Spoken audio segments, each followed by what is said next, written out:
Agnyaathavaasi part 2 రాబోతుందా? ఈ మాట విన్న తర్వాత కిందికి వెళ్ళి కామెంట్లో నన్ను బండబూతు తిరుగుతారన్న విషయం నాకు తెలుసు. నేను ఇలాగే రియాక్ట్ అయ్యా. నేను ఆ తమ్నైల్ చూసి ఓ మహానుభావుడు పెట్టాడు అనమాట. ఒక మహానుభావుడు అజ్ఞాతవాసికి పార్ట్ 2 రాబోతుందని చెప్పి తమ్నైల్ పెట్టి షాక్ చేశాడు. నేను ఓపెన్ చేశా.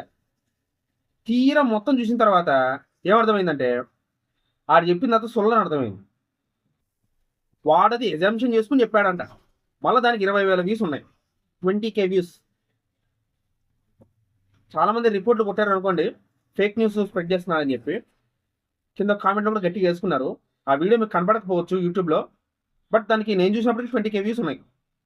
సో నాకు అర్థమైందంటే ఇంతమందిని గొర్రెలు చేసే వీడియో అనిపించింది నాకైతే. నిజంగా దయచేసి ఇలాంటి ఫేక్ న్యూస్ నమ్మద్దని నేనైతే చెప్తాను. దయచేసి ఇలాంటి ఫేక్ న్యూస్లు నమ్మి తమ్నైల్ చూసి దయచేసి లోపలికి వెళ్ళి మోసపోవద్దు. అలాంటి వాళ్ళకి రీచ్ ఇయ్యద్దని అంటే నాకైతే చెప్తాను అనుకున్నాం. సో మీరు అనొచ్చు నువ్వు అదే కదా చేసిందని చెప్పి, కానీ నేను చెప్పిన మ్యాటర్ వేరు కదా. సో మీరేమనుకున్నారు తెలుగు కామెంట్ చేయండి.